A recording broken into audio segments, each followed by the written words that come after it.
again to the Artistic Vision podcast about theology and art. Today's guest is one of our friends who we've gotten to know along the way, named Taylor Worley. He is the visiting associate professor of art at Wheaton College, formerly at Trinity, formerly at Union, and his emphasis is on contemporary and conceptual art. And so he's on a grant right now from the Templeton Foundation, which is kind of his main gig. And it's about, analyzing conceptual art and what that could teach us, and how we even interact with it, what's going on with us and interacting with it. But what are you excited about this conversation? Well, I think what sets Taylor apart is the conceptual art piece. I'm an artist, but I'm always a little skeptical of conceptual art. I think it's, it kind of freaks people out in a lot of ways. And so I think he made a really good case for it. I think it goes along with some of the themes that we like to talk about with the sacramental vision of the world and thinking in terms of symbols, but also something that fosters contemplation. So I think I'm really looking forward to getting some of the feedback from people. But we've also talked a lot about how these people that we interview really feel deeply about these topics, but also just about artists in general. And he was our first prior. That's right. That's a big moment. Neither of us. So, but it was really moving. And I think you guys will find this encouraging. Great. Listen along.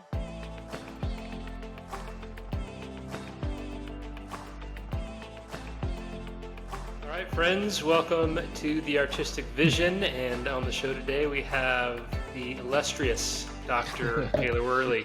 Welcome to the show. Thanks. It's great to be here. It's great to be with you guys. I'm looking forward to the conversation. Yeah. We always start with the same question. What is your background with beauty? At the heart of that is your interest in the arts, especially, and kind of like, how did you come into this world? Well, that's a good question.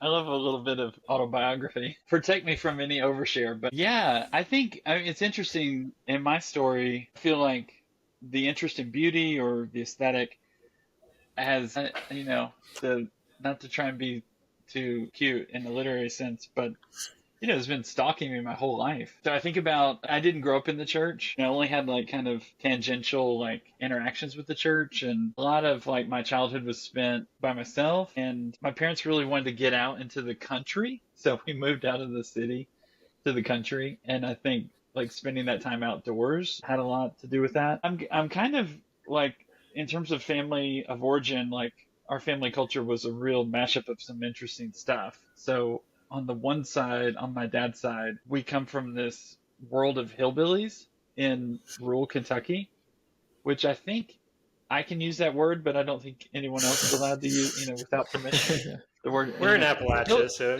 we're kind of hillbillies. Oh yeah, you guys know what's up. I'm just kidding.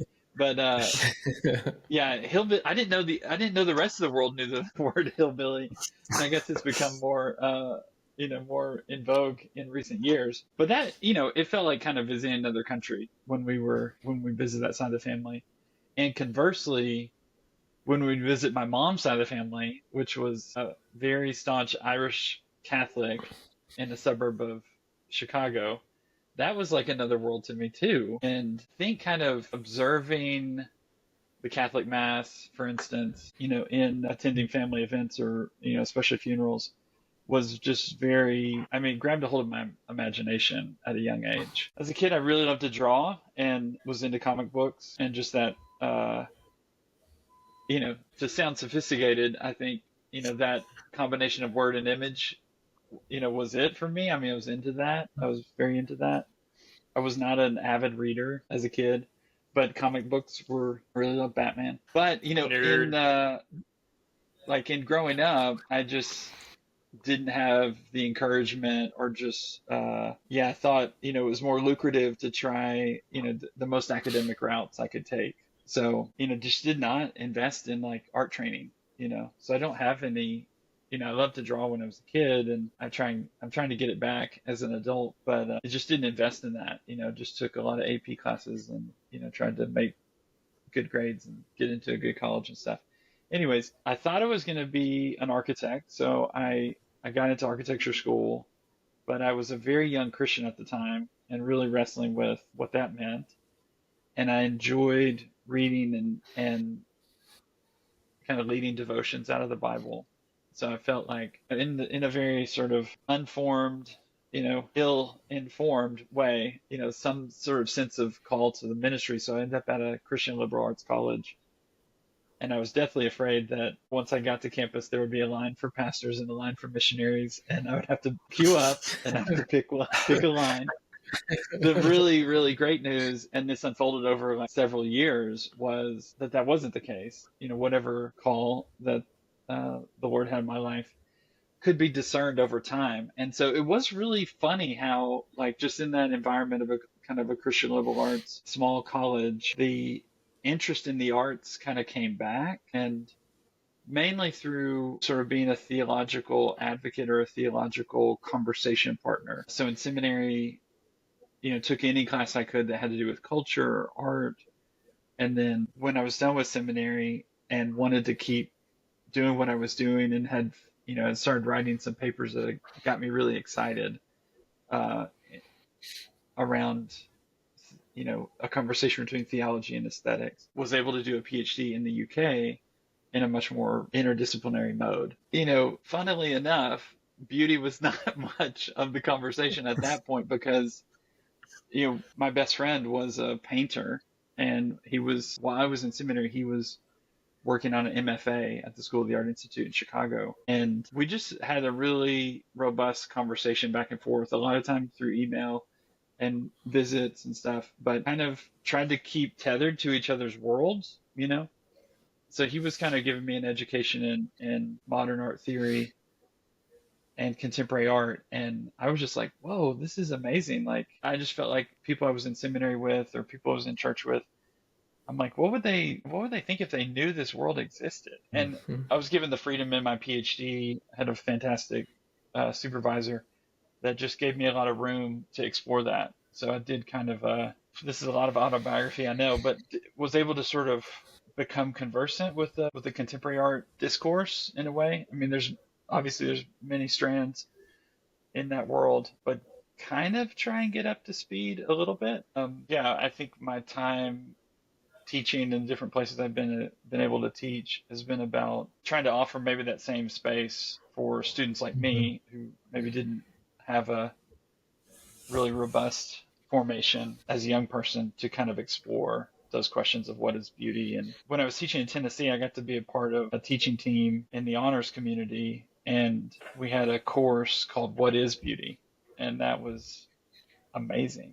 It was like probably the most amazing teaching experience of my life to date, because it was a philosophy theology person in me, it was an English faculty member, it was a studio art faculty member, and a nursing faculty member, and we were all teaching in that mix, and it was really wild. And we didn't answer the question, but we didn't finally satisfactorily answer the question, but the exploration was life-changing for my formation as a person, as a teacher. But so yeah, Nice. That's great. That's great. At the beginning kind of our friendship, which started at, I think, a SIVA conference. Rest in peace, SIVA. R.I.P. SIVA. Yeah. That's right, sadly. Gone but not forgotten. That's right. That's right. We were kind of beginning to talk about this book that Gary and I were kind of scheming, the artistic vision, cultivating a sacramental imagination. And you told me something, and I don't know if you even remember this, but you had a colleague who said, what legacy do you want to leave to your students, right? Kind of in this teaching vein. Do you remember that conversation? Oh yeah. Okay. All right. Well, share with us about sure. What do you want your legacy to be? Yeah, and this is a former colleague that I used to teach with in Tennessee, and he was visiting Chicago, and we were having lunch, and I thought in the moment, I thought, what an impolite, question, like, how dare you? But I can point to probably lots of conversations like that in my life where I just needed to be prompted, I needed to be asked. I was busy. I was so busy with staying busy, that he poked me in a way that was really, really good. So he asked me, what do you like? Okay, what's your big project? What's going to be your legacy? And I'm like in my late 30s or sometime when he asked me that, and I'm like, oh, how dare you? But, I did feel kind of on the spot to give some kind of answer. So I just sort of blurted out, yeah, I think I want to invest my life in, helping Protestants like me who might have thrown the baby out with the bathwater recover a sacramental ontology of the world. And I was like, wait a second, I should probably write that down. It's just one of those moments of kind of transparency with yourself, where you're like, oh, what I just, my reflex, is kind of maybe speaking out of the depths of what I really think and believe. And so as I reflected on that, like, had to kind of come to terms with the fact that, I think that is what I'm up to. I think that's what I'm about. Why does that matter to you? Why did that come to mind? Yeah. Can I actually ask a follow-up just for clarity? You said sacramental ontology, and I know there's people listening who would say, what did you just say? Is that a foreign language? So define, sure. What do you mean by sacramental ontology, and then how does your other? Well, let's not define it. The nomenclature is just so beautiful, right? The terminology. I think what I mean by that, which, is going to have to be fleshed out in some pages, hopefully, in the near future.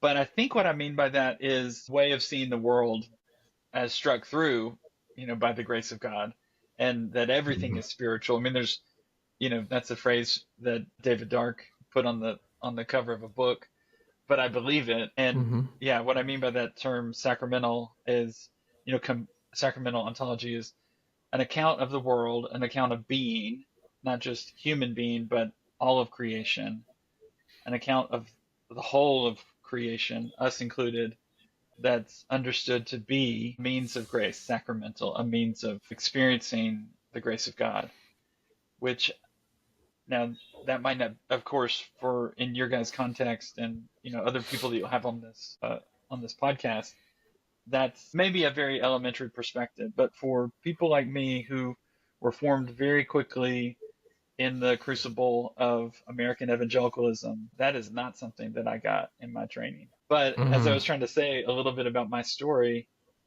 I knew it to be true long before, so it's involved a lot of thinking about. So, well, I'll pause. Gary, does that answer your question? Is it what you were going to ask? Yeah, I think so. As far as like, why does it matter to you? It comes out of, sounds like it comes out of your own experience, the way you came to experience God. Almost, it feels like you were sensing God before you knew what you were experiencing. Yeah, certainly. Having transcendent, I wouldn't say transcendent experiences at a young age with films or with, there was a traveling exhibit of Impressionism that we were taken to, as grade school kids in Nashville. And, I remember that being just monumental, that we could actually be close to these paintings, with their crazy mark making all over them. So trying to create categories for folks that I go to church with now and folks that I've gone to church with my whole life that have a kind of experiential divide between what happens in the liturgy on Sunday and the rest of their week, sadly. And they don't always know how to tear down those barriers, And some voices within the church are trying to keep those walls fortified, Yeah. Also, kind of on that contemporary art theme that you're, say, is one of your sacramental themes that you play. Your first book was on death in contemporary art, Memento Mori in contemporary art, which is kind of one of the kind of impetuses of meeting each other at that CEVA conference. Yeah. And I guess I want to ask, why did you do that? Why did you want to talk about death? I know, right? What a marketing strategy, right? We've got contemporary art. It's so expensive. You can't get any image rights. It's just so prohibitively expensive. And then it's a complete downer because you're talking about death. It's like, the publishers were just lining up, I've got to say. That's right. Yeah, I'm sure. Yeah, and it's an academic, it's a library title basically. So it's like, I think it's in paperback now, thank goodness. But the people, normal people, normies would be like, you published a book, but it's $110. What is going on here? Like, are there two $50 bills inside? What is the deal? Like, no, I can't explain. This is just the world of academic publishing. I'm sorry. I'll send you a PDF. Anyways, yeah, it was an interesting journey because my PhD thesis, i.e. dissertation, in St. Andrews was a great opportunity to really explore the terrain of kind of the modern art, contemporary art canon. And I look for artists who were resourcing their practice, not always for religious or spiritual reasons, with traditional Christian visual imagery and literary imagery often too.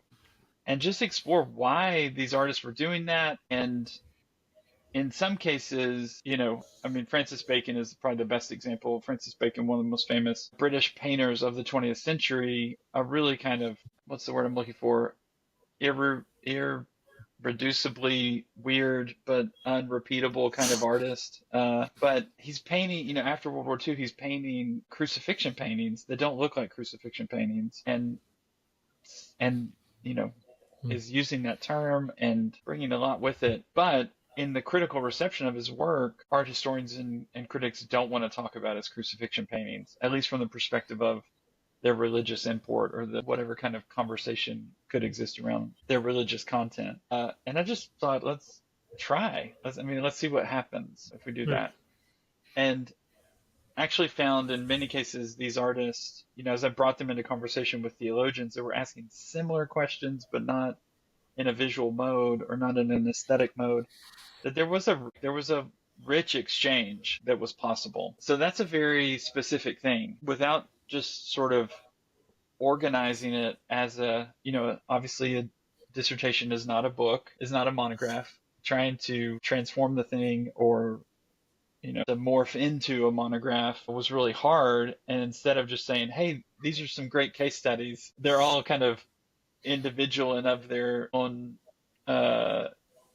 character and direction. I reflected on them and had some failed book proposals, which gives you, I started reflecting and thinking about, well, what are the commonalities, among these artists? And the question of grief and, what Heidegger calls the thought of death, the contemplation of not how one's going to go, but the fact that one will eventually go, just kind of rose to the surface. And I had this, in all honesty, I experienced death at a young age. And around the time I was trying to put the book together, one of my and my wife's really close friends from college was succumbing to cancer. And it was just a shocking, jarring experience, and I, had the honor, privilege of, presiding over some memorial services in different parts of the country for our friend, which, you guys know how it is. It's like, it's such an honor, but it's also so hard when it's someone you're close to, and you're grieving. So life, kind of where I was in life, and just seeing, I think having lost this friend unexpectedly and kind of shockingly cut down in the prime of his life is what it felt like. That really grabbed a hold of my attention, and just how little space is given in the church and then even academic theology for this reality, which as followers of Jesus, we have so much hope, but it's so rarely applied. So it became like a really good vehicle for thinking about the value of these artists and what they were doing. Because even now, I'm teaching students, and I can show students images from contemporary art where a very religious figure or a very religious motif is being employed in a very irreligious or some might even say blasphemous way. And that just seems like, why are you doing this to us? It's very triggering, I'm like, we're at a Christian college, so we don't have to see these kinds of things, right? So I really wanted to work through that and get to a point where I could give an account for the value of these artists, and the fact that someone like Francis Bacon is doing in paint essentially what Jürgen Moltmann is trying to do in The Crucified God. And obviously Moltmann, very influential theologian, certainly one of the most influential of the 20th century. But what's happening in Bacon's work and the pathos that it brings and why people keep coming back to his work. There's a conversation there, and I want to be able to point to it. So we don't quite know what to do with death. I don't think I think everyone in culture is trying to avoid it, and in the church we haven't really taught people how to think about it.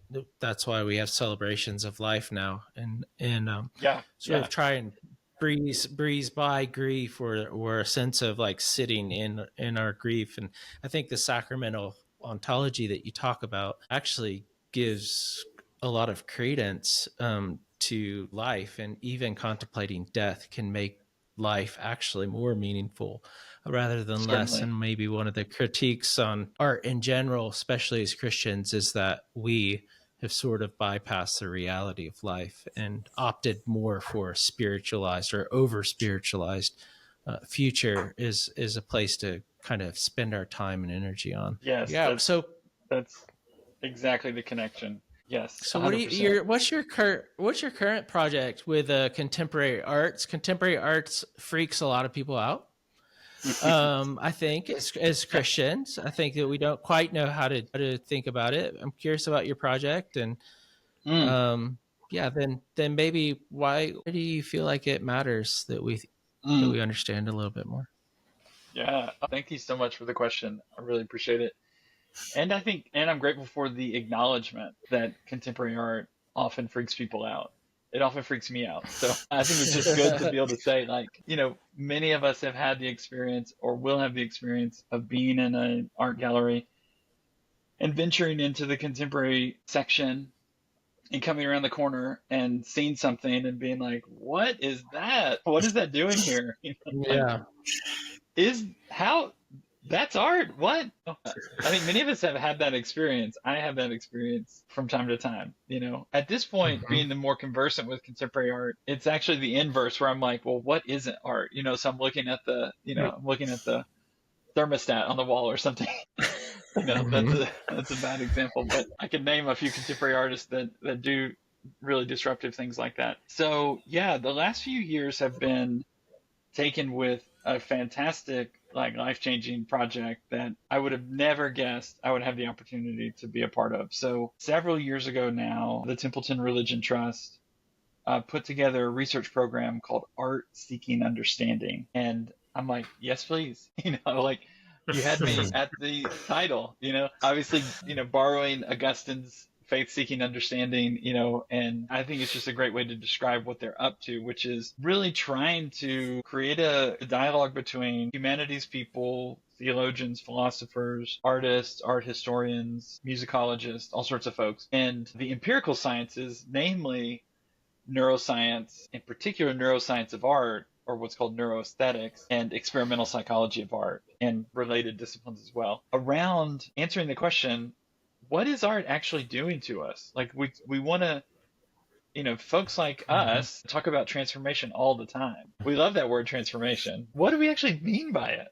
What's actually being transformed? So there's a lot of really cool projects that have taken place and that are underway in that research program. And they've done a fantastic job of storytelling about those projects. So I would just commend folks. There's a YouTube channel dedicated to those projects that are really cool, and in a 4 or 5 minute video you can find out about these different projects, and they're super cool.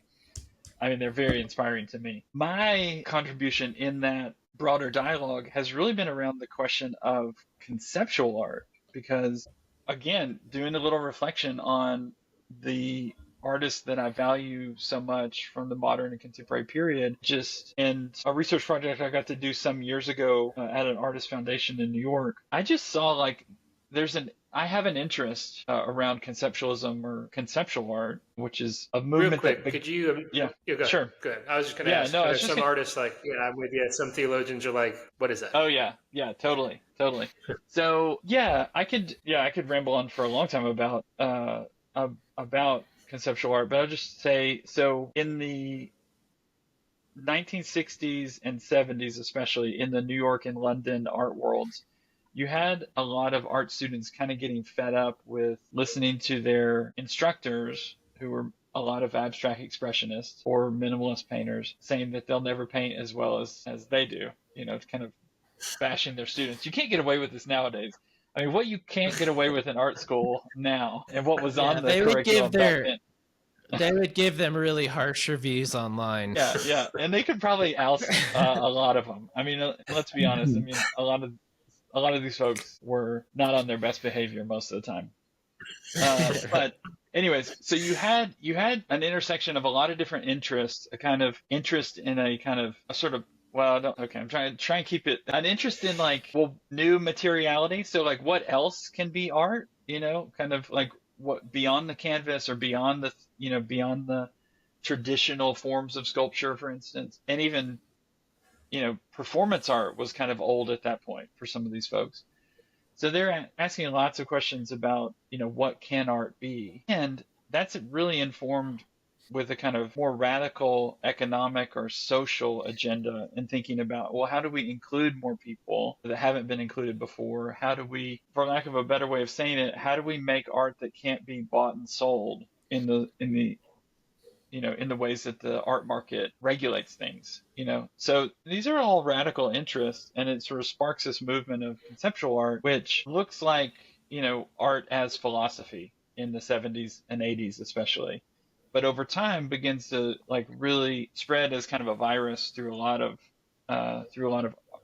contemporary art movements. But essentially, we can define conceptual art as art that is not about the material elements of the piece, but really the idea or the conception that's communicated through it. So sometimes the materials are an afterthought or just a vehicle for the idea. Anyways, so as we're thinking about the transformative or the kind of cognitive effects of art, it just seemed to me really important to try and reckon with, if possible. It wasn't like clear initially if this could be done, because very prominent neuroscientists have said some forms of contemporary art we can study, some we can't. Science actually can't help us with conceptual art. And I was like, ooh, that sounds a little bit like a challenge. Let's try. Even though you're very wise and respected, let's just see what it would look like. And I was able to find some conversation partners in experimental psychology of art and neuroscience that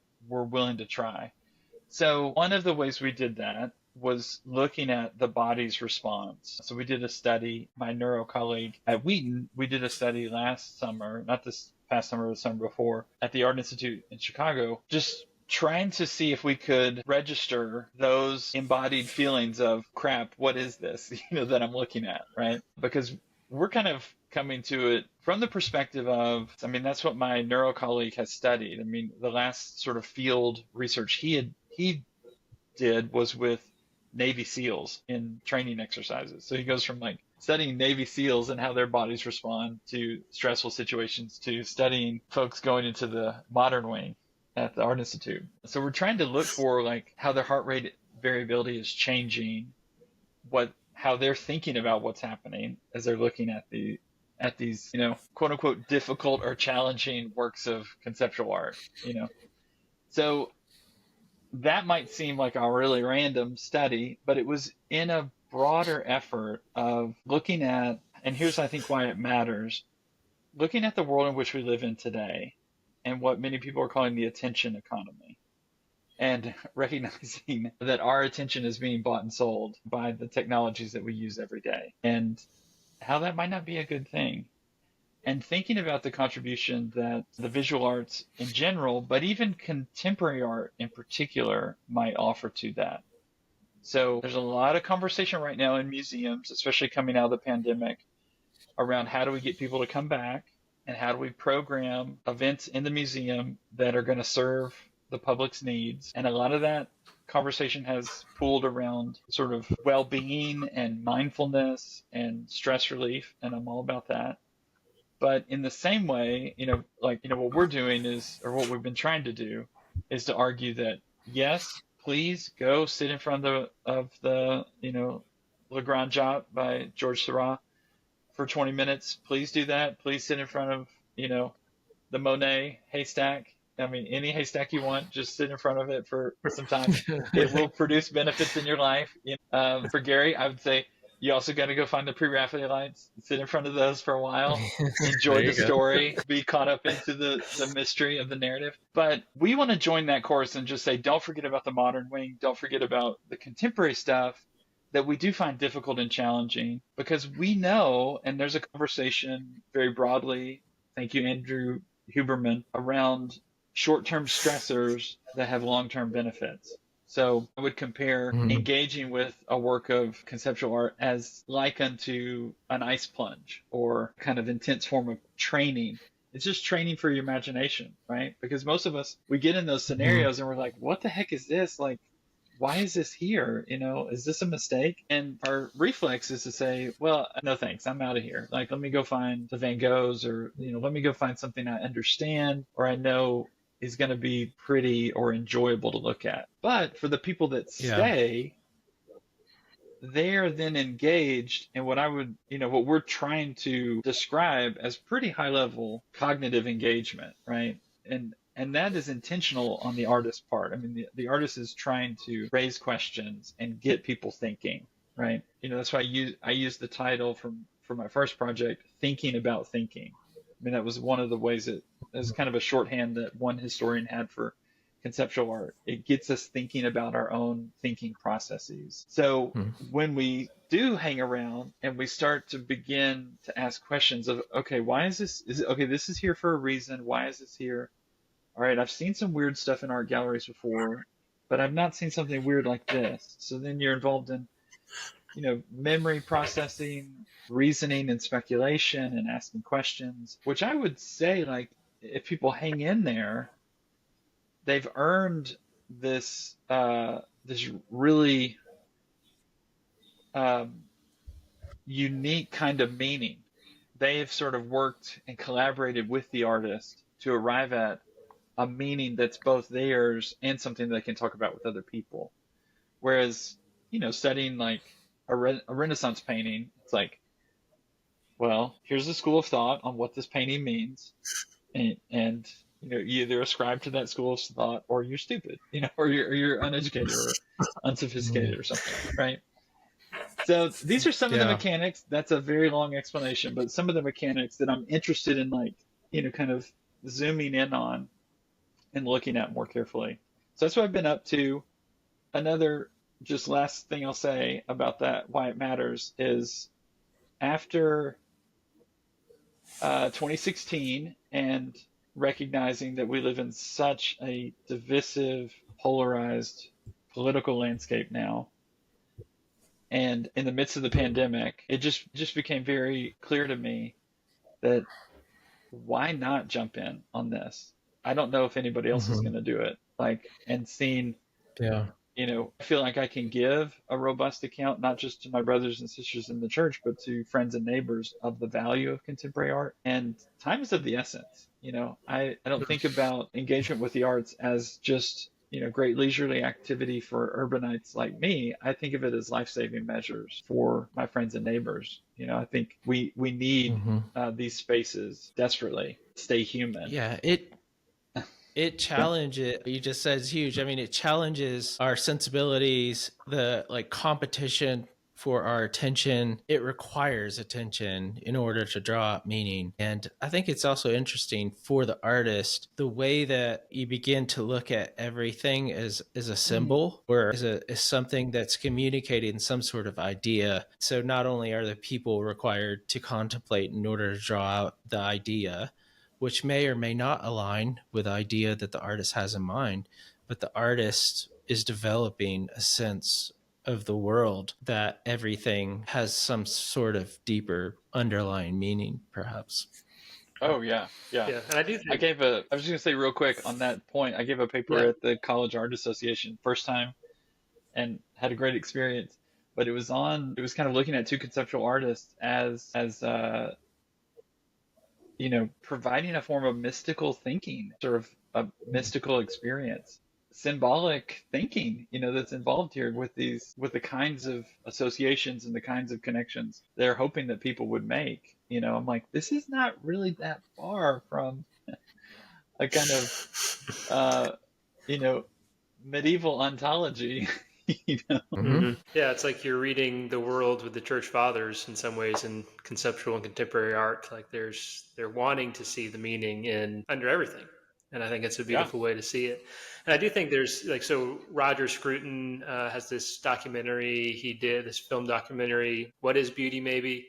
And he's like Hmm. very trite and dismissive to contemporary art and like Oh, just the totally. classical Yeah. stuff matters. And I appreciate Roger Scruton so much. Like he's so great in so many ways, but he's like laughing at these, contemporary conceptual artists. Like, how dare they? And it's just dismissive where it's like, well, what if we said a little bit here and maybe they do, maybe people we disagree with, maybe people who are different from us do have something to teach us. Yeah. Yeah, I appreciate that. Yeah, because there was definitely, when that documentary came out, there was, especially in the Christian college circles, it was kind of an oh crap moment for me because I was like, oh dear, this is gonna, I'm gonna see this documentary weaponized against, what I'm trying to do all over the place.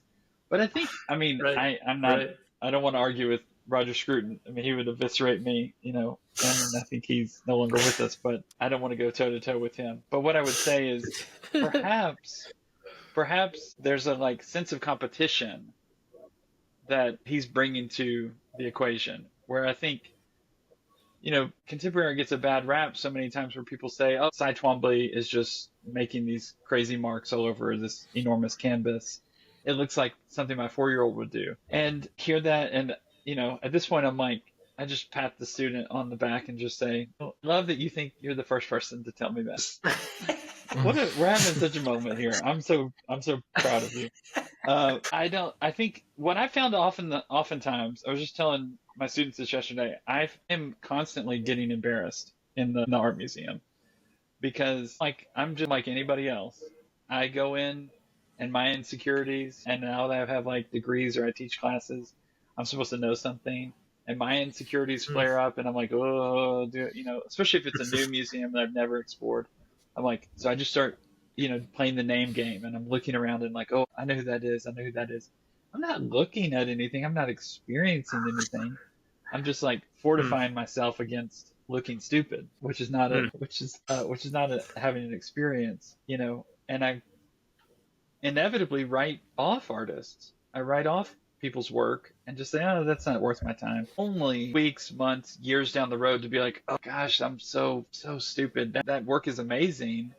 I was so wrong, and now I'm embarrassed because I told somebody that show didn't, that show doesn't count or something, Yeah. So I think what I would tell Roger, if I could, would be these things don't have to be in competition. A lot of these contemporary artists are well trained and they have lots of talent and they could paint, like our favorite academic history painters or whatever, but they choose to do something different. And it's in this moment and in this time, not to do away with what's happened in the past, but, that's very timely and of this moment. And I'm like, why not? I tell students all the time, for as many like exciting, promising developments in contemporary art that I see, there are fully equal, if not greater number of things that I cannot give an account for in contemporary art. Things that I'm like, I wish that did not exist. That makes me sad.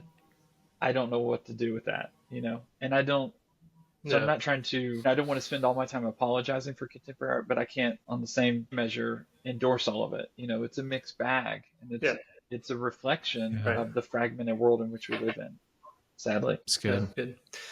All right, we want to respect your time and the listeners' time. So, final question. I think we could go on all day. There's much more we want to talk about. But final question, last word we have our guests give to Christians or artists who call themselves Christian. What would you say to somebody out there who's listening, who's an artist who's a Christian?